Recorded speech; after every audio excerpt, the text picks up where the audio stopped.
Televisión muy pendientes haciendo ese programa especial, como viene siendo habitual siempre que hay Reserva Federal o Banco Central Europeo. Y ahora sí voy a saludar a nuestros invitados de Todo es Geopolítica. Ezequiel Vistoletti, doctor en Ciencia Política, profesor de Relaciones Internacionales en Alemania. Muy buenas tardes, Ezequiel. Hola, ¿qué tal? Muy buenas tardes. También contamos con Fernando Moragón, experto en geopolítica especializado en Rusia, Asia Central y China. Fernando, muy buenas tardes a ti también y muchas gracias. Muy buenas tardes, Marta. Encantado, como siempre, de estar con vosotros. Igualmente, Fernando. Y saludamos también a Miguel Ángel Temprano, experto en geopolítica. Miguel Ángel, muy buenas tardes para ti también. ¿Qué tal? Muy buenas tardes a todos. Bueno, en primer lugar quería hablaros de esa información que ha sido ya confirmada, incluso por Israel, de que ha habido una incursión terrestre limitada en el territorio de la Franja de Gaza y que ha sido durante esta noche. ¿Qué importancia le dais a un hecho así? ¿Creéis que es algo que realmente pues, no es demasiado importante, no cambia un poco el curso de la batalla ahora mismo? ¿O es la primera fase de esa tan llamada invasión terrestre del territorio de Gaza? Y digo lo de tan llamada porque siempre se ha hablado de ello, llevamos hablando de ello desde que comenzó el conflicto prácticamente y todavía no se ha producido. No sé si esto es el principio de esa invasión terrestre, es una manera de poco a poco ir introduciendo ahí a sus soldados. Empiezo con Fernando, que lo veo el primero. Vale, de acuerdo. Pues nada, a ver, hay una cosa que está clara, independientemente de lo que sea esto, las tropas, por ejemplo, de fuerzas especiales de Israel llevan operando en Gaza desde hace mucho tiempo. Quiero decir que prácticamente desde que empezó el conflicto. O sea que Israel ya tiene hombres, digamos, sobre el terreno, soldados de fuerzas especiales, entre otras cosas, porque algunas de las bombas que se utilizan hay que marcar los objetivos con un láser, con lo cual tiene que haber un soldado israelí marcando un objetivo.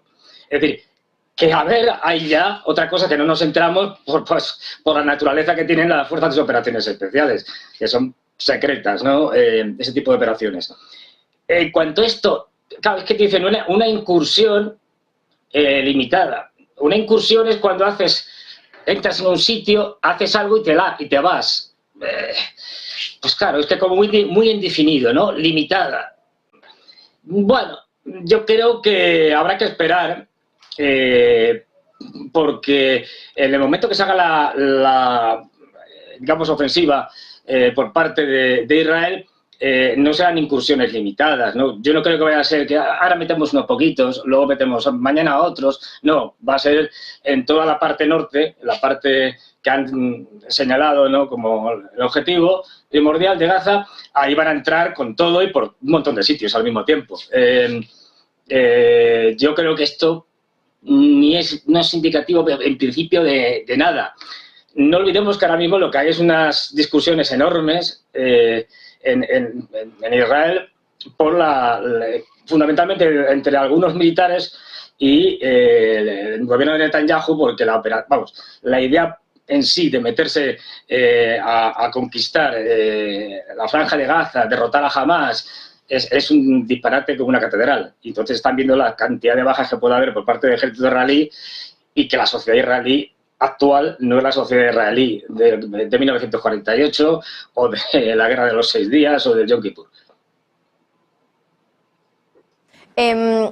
Ezequiel, ¿cuál es tu opinión al respecto? ¿Crees también, como decía ahora Fernando, que en el momento de que realmente se vaya a producir esa ofensiva no van a ser estas incursiones limitadas como hemos visto ahora? Aparecemos en el plano de la especulación, no solamente porque nosotros carecemos de los planes de Israel, sino porque el propio gobierno de Israel no puede determinar efectivamente su plan de acción. Y eso responde a lo que connotaría esta incursión terrestre para Israel, un peligro enorme sin ninguna garantía de la consecución de los objetivos. Jamás de seguro no va a desaparecer a partir de esta incursión. De hecho, si queremos realizar una reflexión un poquito más allá de los acontecimientos diarios o incluso semanales, jamás no va a desaparecer en tanto el conflicto de fondo no desaparezca. ¿sí? El conflicto en torno a la creación de un Estado palestino independiente. Por ende, ¿podría Israel comenzar esta incursión, acometer esta invasión de Gaza, en principio del norte, sin ninguna garantía de la desaparición de Hamás, con una situación muy difícil en lo militar, porque Hamás aparece muy preparado, porque el entorno de un combate urbano realmente podría generar sorpresas muy desagradables para Israel, más la ciudadela de túneles existente debajo de la franja de Gaza, como así también la aparición desde la guerra en Ucrania de un nuevo factor como el de los drones pequeños, nuevo en el sentido de su utilización masiva. A partir de esta novedad en la guerra, los países relativamente débiles presentan una capacidad de defensa mucho mayor que en el pasado, a partir de la posibilidad de ataques con drones muy pequeños o incluso de monitorización de las actividades a través de drones muy pequeños. Con lo cual, por un lado, esto no desaparecería jamás, no presentaría la incursión muchísimos problemas en términos militares y, como si eso no alcanzase, como si eso ya no representase dos razones de peso para retrasar esta ofensiva, además aparece la posibilidad de desencadenar un conflicto a 3 o 4 bandas por fuera de la franja de Gaza y que respondiese ante una incursión también Hezbollah en el norte de Israel, como así también eventualmente Irán, Siria, Egipto, y así aparecería Israel en una situación todavía más complicada que ya esta incursión local en Gaza. Bueno, todo esto está retrasando esta incursión anunciada, pero evidentemente no planificada. Por ende, redondeo mi respuesta. No podemos determinar nosotros cuándo va a comenzar, si va a comenzar, porque en estos momentos el propio gobierno de Israel y la oposición, este gobierno de unidad, tampoco lo pueden determinar ellos mismos. Miguel Ángel Temprano, sobre la incursión terrestre limitada que habría hecho Israel esta noche, ¿crees que es importante? ¿Podría ser la primera fase de esa invasión terrestre de la que tanto se ha hablado? ¿O estás un poco más de acuerdo quizá con los otros dos invitados, con Fernando y Ezequiel? Mira, en el primer día que ocurrió esto me preguntabais en Antena también sobre esto. Yo decía que yo no me creía una invasión terrestre en toda regla porque eso conllevaba un desgaste personal, es decir, en vidas humanas del ejército israelí muy potente. Yo más bien veía una cosa, pues lo que tenemos ahora un poco más extendida, donde, digamos, se ocupa una zona de la franja para, digamos, de esta manera protegerte, no solamente con una valla, sino con una zona que controlas. Yo no me creo que, me costaría creerme que los israelitas vayan a ir puerta por puerta. Hemos visto el desgaste que supone para cualquier ejército, en este caso el ruso, la defensa de una ciudad, y en este caso estaba deshabitada, que es Bakhmut. No quiero decir más si tú estás llena de gente donde no sabes muy bien quién está detrás de cada puerta, ¿no? La inmensa suerte que tiene para los ejércitos el armamento guiado es que no necesitas ni siquiera lo que decía Fernando, que son tropas de élite. Necesitas marcadores. Esto no es nuevo. Donde yo estuve, las fabricábamos hace más de 25 años. Lo único que necesitas es alguien sobre el terreno que marque. Y es relativamente fácil, sobre todo cuando tienes totalmente capilarizado el terreno por parte de los servicios secretos israelíes, la zona de Gaza. Yo creo más bien, resumiendo, que Israel lo que va a hacer es ocupar una zona quizás un poco amplia, unos pocos de kilómetros de profundidad, no sé cuántos, porque tampoco Gaza permite mucho de eso, porque es muy pequeño. Y luego lo que van a seguir utilizando es lo que están haciendo ahora, lo que los militares llaman ablandando el terreno. inundando de bombas guiadas, de misiles, con la destrucción de objetivos, donde el personal sobre el terreno te dice que hay algún objetivo militar o que hay algún dirigente. Ya se habla de que 3 de los altos dirigentes de Hamás han fallecido. Pero no nos olvidemos que cuando Israel dice vamos a erradicar a Hamás, esto es imposible, porque Hamás no solamente está en Gaza, también tiene un brazo armado en Cisjordania. Cierto es que es mucho más pequeño que el que tiene en Gaza, que no compite realmente con Hezbollah, pero tiene y luego está irradiado por gente que está fuera en los campos de entrenamiento, que vive fuera porque está exiliada, pues muchísima gente y además con una capacidad de atraerlos importante. Ni una cosa va a ocurrir ni la otra, en mi opinión. Cambiando de tema, aunque bueno, al final todo es un poco lo mismo, ¿no? Pero luego está el tema de Occidente, el papel de Occidente y las tropas incluso que estarían desplegadas de Estados Unidos dentro de lo que es el territorio de Oriente Medio. Lo que hemos sabido en las últimas horas también es que Estados Unidos está reforzando la presencia militar que tiene en Oriente Medio tras las escaladas que parece que están sucediendo. ¿Qué información nos da esto, que Estados Unidos esté reforzando esas tropas? ¿Consideran desde Estados Unidos la posibilidad de que incluso pudieran tener que entrar en ese conflicto o para qué están ahí esas tropas, Fernando? A ver, yo considero, o me apunto, digamos, a una hipótesis que es discutible, evidentemente, y es que al menos hay un sector en la administración Biden, porque Biden, como hemos visto, el hombre ya nos tapa muchas cosas, es decir, Blinken, especialmente la señora Victoria Nuland, Sullivan, toda esta gente, neocons, straussianos y demás, que se han dado cuenta de una cosa, se han dado cuenta de que una guerra con una gran potencia no la pueden ganar, con mucho empatar, pero es que no ganan ni con una mediana ni con una pequeña. Vemos el caso de Afganistán o de Irak. Resultado, lo que se han decidido es hacer guerras proxy, es decir, guerras a través de otros. Es lo que está pasando en Ucrania, una guerra de Estados Unidos y de la OTAN contra Rusia a través de otros, hasta el último ucraniano, recordemos, y es lo que va a hacer ahora en Oriente Medio con los israelíes. Por eso manda 2 portaaviones, no solo para sacar músculo y decir aquí estamos, sino porque no olvidemos que para Estados Unidos sigue siendo un objetivo muy valioso Siria. No han terminado de asimilar el hecho de que Siria se haya recuperado y esté más o menos aliada con Rusia y el gobierno de Bashar al-Assad esté más o menos estable. Y luego, al final, ellos están haciendo una política de caotización de allí donde van. Oriente Medio, lo estamos viendo también y lo veremos posiblemente en Asia Central. No olvidemos que Biden, en el famoso discurso este que dio, cuando va y dice, no, bueno, 100.000 millones de dólares que pido y tal.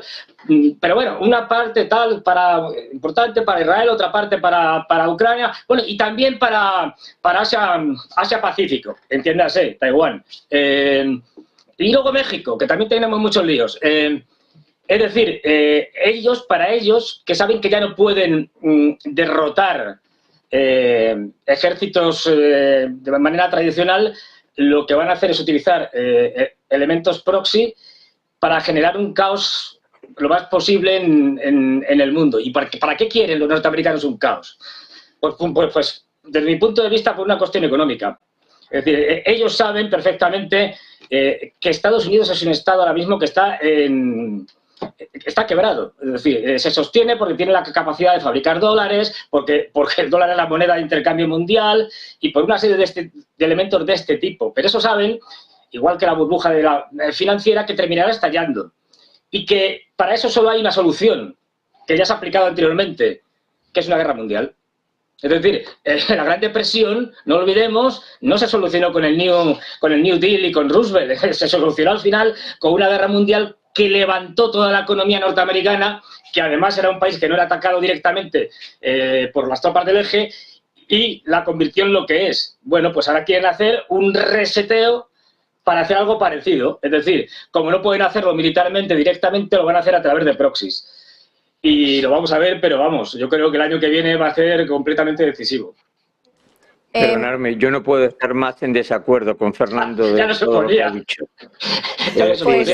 Pues adelante, Miguel Ángel. Ni Estados Unidos está quebrado, ni necesita una guerra mundial, ni va a haber una guerra mundial, ni cosas de ese tipo. O sea, absolutamente nada. Estados Unidos manda músculo militar allí por dos motivos muy sencillos. Porque tiene dos aliados en la zona a los que tiene que mostrar ayuda. Otra cosa es que luego eso sea real. Pero una cosa es darla y otra es mostrarla. Uno es Israel y otro es Arabia Saudí. Nada más. Estados Unidos ni va a entrar en un conflicto, ni, o sea, lo apoyará, pero vamos, nada de provocar ni guerras ni cosas de esas, ¿no? ¿Y entonces qué es una guerra mundial? Pregunto.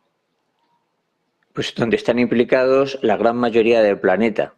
Ah, pues aunque estamos Yo sé, ahora. esto no tiene nada que ver con una guerra mundial. Ah, no están implicados un montón de países de África donde están luchando, por ejemplo, en Mali, el grupo Wagner Pero son guerras diferentes, o sea, son guerras diferentes. No, Lo que está no, ocurriendo en para el nada. Sahel no es nada comparable, no tiene nada que ver en el Sahel o el control del Sahel por parte de una serie de cierto es que comparten la religión, pero la religión Sí, pero musulmana es una de las tres grandes. ¿Está actuando Rusia allí, sí o no? Pues por supuesto, pero que eso no tiene nada que ver con una guerra mundial, ¿no? No, No puedo estar más en desacuerdo contigo de lo que estoy. No, ya. Y Ucrania no, pero yo te digo, dices, todo el mundo, no está afectando a todo el mundo, Ucrania, en Europa, estamos hablando de ese no es el concepto de una guerra mundial. Disculpadme que os interrumpa. Llevamos en guerra toda la vida. Entonces, ¿cuál es? Bueno, lo que iba a decir, perdonadme, Fernando, para que no se nos vaya tampoco ese tema, porque al final es una cuestión de conceptos y tampoco quiero darle mucha atención a esto porque, bueno, pues tenéis opiniones distintas y creo que es evidente y hasta ahí es respetable.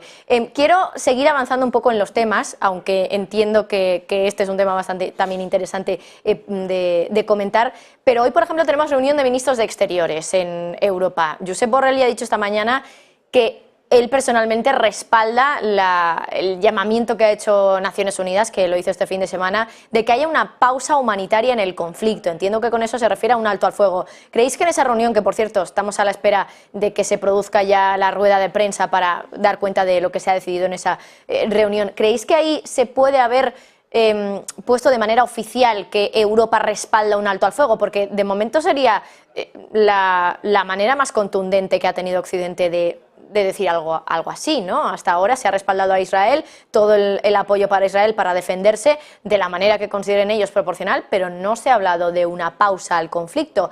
Ezequiel, cuéntame. Bueno, yo comenzaría respondiendo con lo sucedido hace una semana en la reunión de emergencia convocada por el Consejo de Seguridad, presidido en este momento por Brasil, en la cual primero Rusia presentó un proyecto de resolución para el alto el fuego en la Franja de Gaza, la liberación de los enemigos, como así la liberación de las personas secuestradas, como así también el ingreso de ayuda humanitaria. Bueno, esto fue rechazado por Estados Unidos porque el proyecto de resolución no referenciaba explícitamente, no presentaba una mención explícita de condena a Hamás. A partir de lo cual, al día siguiente, Brasil, una vez más, presidiendo el Consejo de Seguridad en este momento, Brasil rectificó de alguna manera la propuesta de resolución de Rusia, presentó una propia propuesta basada en la de Rusia, pero con la mención explícita de condena a la violencia contra civiles, incluida la violencia de Hamás. Escrito esto así explícitamente, formulado así explícitamente. Bueno, Estados Unidos lo rechazó. ¿Cómo respondieron o cómo reaccionaron a todo esto los países europeos? Acompañaron con un voto positivo el proyecto de resolución del Consejo de Seguridad para un alto el fuego. Incluso Francia, país con asiento permanente y miembro de la OTAN. Con lo cual presenciamos fracturas en cuanto a la posición de los miembros de la OTAN o de la OTAN en sí, de Occidente, entre comillas, respecto a esto. Y a pesar de el posicionamiento claro asumido por Europa. Recordemos el viaje de Ursula von der Leyen sin ningún mandato de los jefes de Estado europeos. Recordemos también las visitas de Scholz, de Rishi Sunak, etcétera, etcétera, a Israel con un posicionamiento claro. Más allá de eso, la magnitud de los hechos, las barbaridades vistas en la Franja de Gaza, con el bombardeo permanente, indiscriminado, ya más de 5.000 personas muertas, lo de indiscriminado por cuenta mía, naturalmente, las Fuerzas Armadas israelíes presentan esto como bombardeos específicos contra miembros de Hamás, pero bueno, 5.000 muertos ya, todos ellos civiles, así que de específico, de focalizado, nada, difícil, ¿no? Bueno, a pesar de ese posicionamiento claro, la magnitud de los acontecimientos y la posibilidad de un desmadre, de un descontrol de esta situación, genera en Europa un llamado a un alto el fuego, incluso una vez más apoyado por Francia en el Consejo de Seguridad, pero después rechazado por los Estados Unidos. Así que esa es la postura actual, por lo menos, de una buena parte de la diplomacia europea, dentro del marco de apoyo a Israel, aún así un llamado al alto el fuego, ¿no? Enseguida, Miguel Ángel y Fernando, os doy paso también con ese tema porque todavía estamos a la espera de que salga Josep Borrell a hablar. Tengo que hacer una pausa publicitaria, así que nada, nos vamos unos minutitos, enseguida volvemos, les contamos también una última hora, en este caso de macroeconomía, que tiene que ver con la confianza en Europa, y también volvemos aquí en Todos Geopolítica con más información al respecto y análisis de lo que está ocurriendo en el conflicto de Israel.